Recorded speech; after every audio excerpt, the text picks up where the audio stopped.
திருச்சிற்றம்பலம். நினைத்தன எல்லாம் கூடும் நிதிபதி ஏவல் கேட்கும்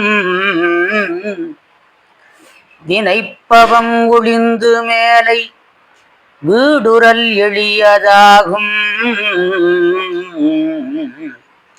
அனைத்துலகெங்கு நின்ற ஐங்கர வள்ளல் பாதம் மனத்தினால் நினைந்து வாழ்த்தி வழிபடும் அன்பினார்க்கே.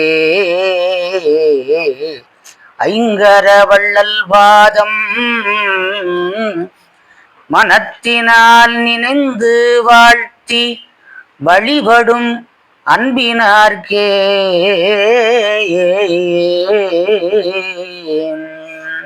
திருச்சிற்றம்பலம். அருள் வடிவாகிய அம்பலவாணருடைய பெருங்கருணையினாலே இன்று அருணகிரிநாத சுவாமிகள் அருளி செய்திருக்கிற கந்தர் அலங்காரத்திலே முதல் பாடலுக்கான விளக்கம் சொல்ல விரும்புகின்றேன். இந்த கலியுகத்திலே உடனே அருள் செய்யக்கூடிய மூர்த்தி யார் என்றால் கந்த பெருமான். அவர்தான் தமிழர்களுக்கு சொந்த பெருமான். அந்த பெருமானுடைய புகழை அருணகிரிநாதர் இந்த அலங்காரத்திலே மிக அழகாக அருமையாக எளிய தமிழிலே பாடியிருக்கிறார். அருணகிரிநாதருக்கு என்ன பெருமை என்றால், அவர் நினைச்ச உடனே முருகன் வந்து நிற்பாராம். கூப்பிட வேண்டியதில்லை. அருணகிரிநாதர் முருகன் அப்படி நினைச்சார்னா முன்ன வந்து நிற்பாராம். அப்படிப்பட்ட பெருமை உடையவர் அருணகிரிநாதர். செங்கேடடுத்த சினவடி வேலும் திருமுகமோ பங்கே நிறைத்த பன்னிரு தோளும் பதும மலர் கொங்கே தரளம் சொரியும் செங்கோடை குமரன் என எங்கே நினைப்பினும் அங்கே என் முன் வந்து எதிர் நிற்பனே.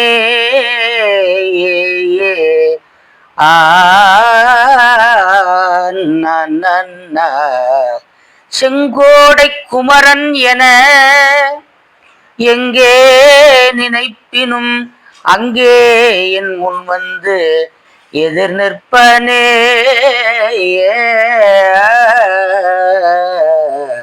நன்னாம்.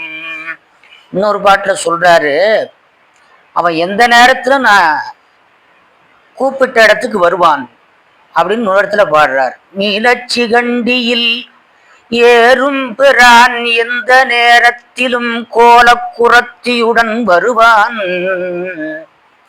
எந்த நேரத்திலும் கோலக்குரத்தியுடன் வருவான். குருநாதன் சொன்ன சீலத்தை மெல்லத் தெளிந்து அறிவார் சிவயோகிகளே. காலத்தை வென்று இருப்பார் மறிப்பார் வெறும் கர்மிகளே. இந்த ரெண்டு பாடலுமே கந்தர் அலங்காரம் தான். அப்படிப்பட்ட பெருமை உடையவர் அருணகிரிநாதர்.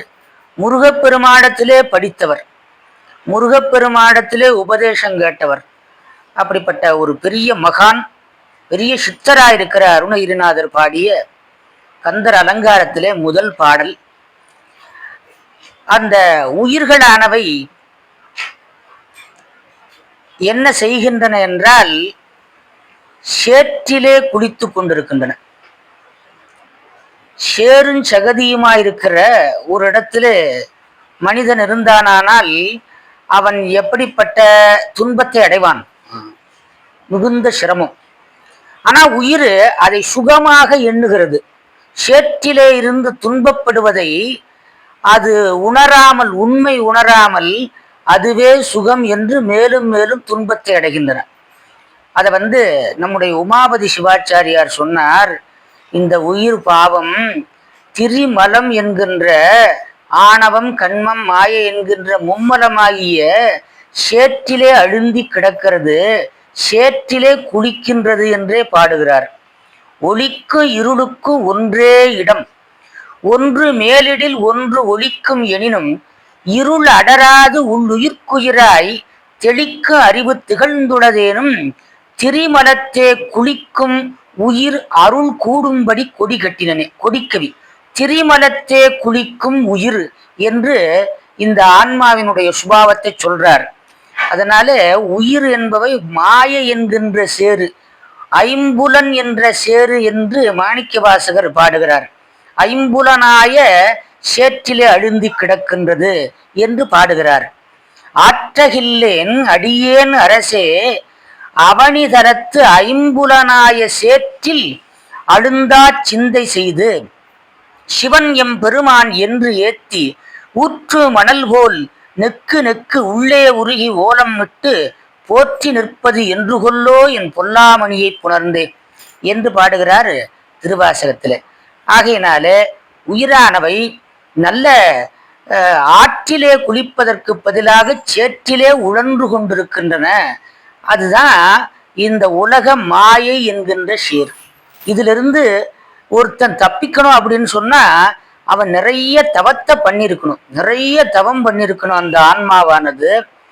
அப்படி தவம் இல்லாமல் இருக்கிற ஆன்மாக்கள் இதிலிருந்து கரையேற முடியாது, சாதாரணமா கரையேற முடியாது. ஆன்மாக்கள் உய்வடைவதற்கு, நல்ல கதியை சேருவதற்கு உயர்ந்த தவத்தை செய்ய வேணும். தவம் செய்வார் தங்கருமம் செய்வார், மற்ற எல்லா அவம் செய்வார் ஆசையுட்பட்டு. யார் ஒருவன் தவம் செய்கிறானோ அவன்தான் தன்னுடைய சொந்த வேலையை செய்கிறான், மற்ற எல்லாம் அவம் செய்கிறான் என்று வள்ளுவர் எடுத்துரைக்கிறார். மாணிக்க வாசகர் சொன்னாரு, எனக்கு இன்னொரு பிறப்பு கொடு சுவாமின்னு கேட்கிறார் சுவாமிய. பெருமான் கேட்டாரு, எதுக்குப்பா இன்னும் பிறப்பு கேட்கிற? அதுக்கு இவர் சொல்றாரு, நான் தவம் செய்யாமல் இந்த பிறப்பு கெட்டு போச்சு. யார்? மாணிக்க வாசகர் சொல்றார், தவம் செய்யாமல் இந்த பிறப்பு வீணா போச்சு, அதனால தவமே செய்வதற்கு இன்னொரு பிறப்பு கொடு சுவாமின்னு கேட்கிறார். தவமே புரிந்திலன்,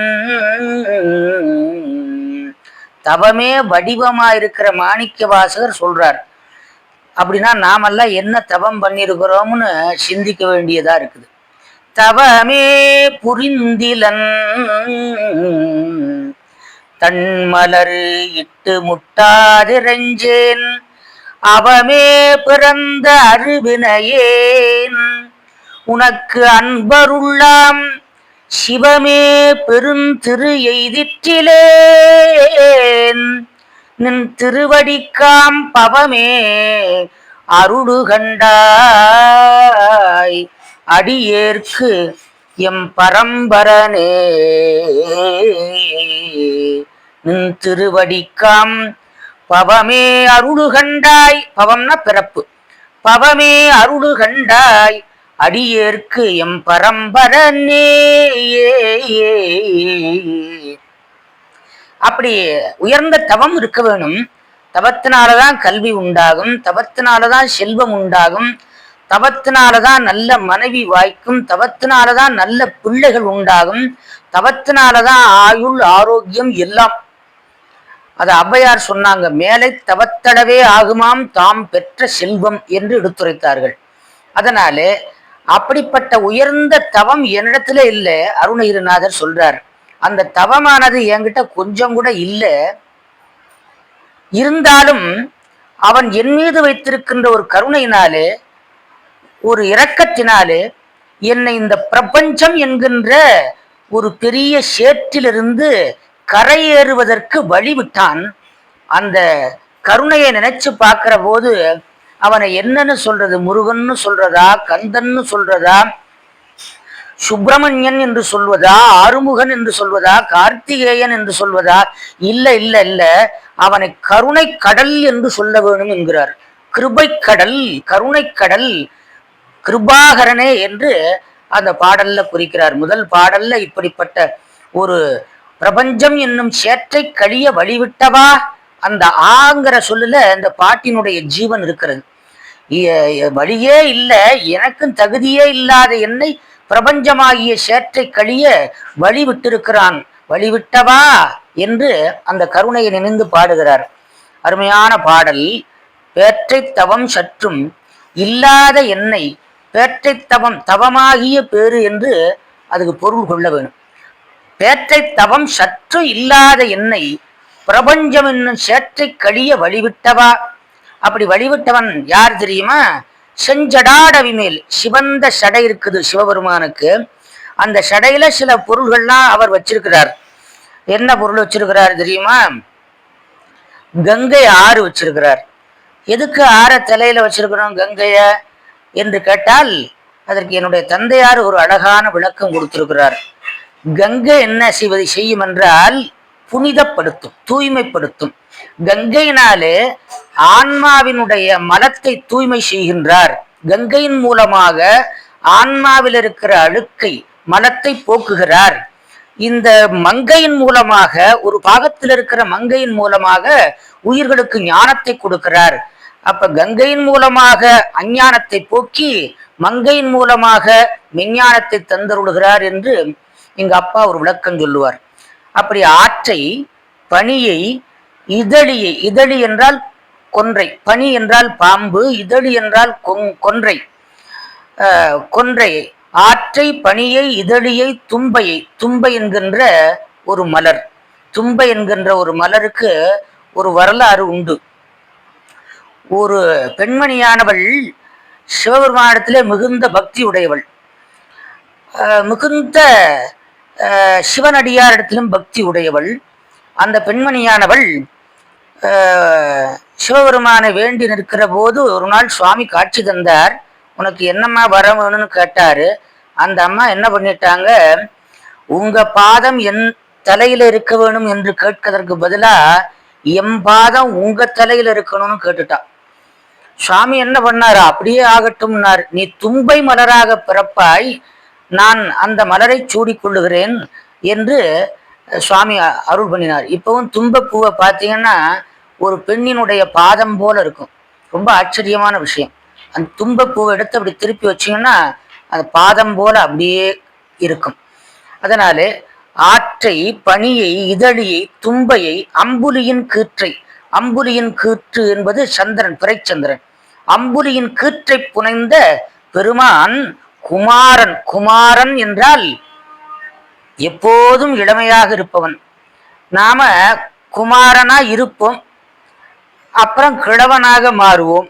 அவர் அப்படி கிடையாது, எப்போதும் குமரனாகவே இருக்கின்றான். அதனாலே குமாரன் என்கின்ற பெயர் முருகனுக்கே சிறப்பு பெயராக ஆகியது. சதா பாலத்வாத் குமார என்று சொல்வார்கள். எப்போதும் குமரனாகவே இருக்கின்றவன், என்றும் இளையாய் என்று நம்முடைய நக்கீரர் போற்றுகிறார். என்றும் இளையாய், எப்போதும் இளமையாக இருக்கின்றவன் முருகப்பெருமான். அப்படிப்பட்ட பெருமானுடைய சிவபெருமானுடைய குமாரன், அவனுக்கு ஒரு நல்ல பேர் வைக்கிறார்.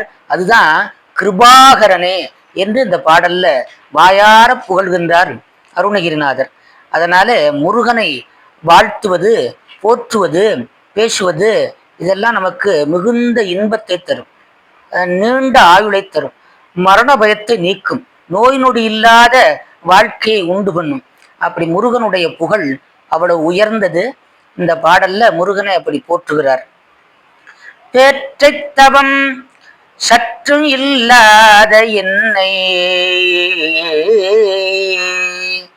பேற்றை தவம் சற்றும் இல்லாத என்னை, கொஞ்சம் கூட தவம் இல்லாத என்னை, பிரபஞ்சம் என்னும் சேற்றை கழிய வழிவிட்டவா, செஞ்சடாடவி மேல் ஆற்றை, பனியை, இதழியை, தும்பையை, அம்புலியின் கீற்றை புனைந்த பெருமான் குமாரன் கிருபாகரனே.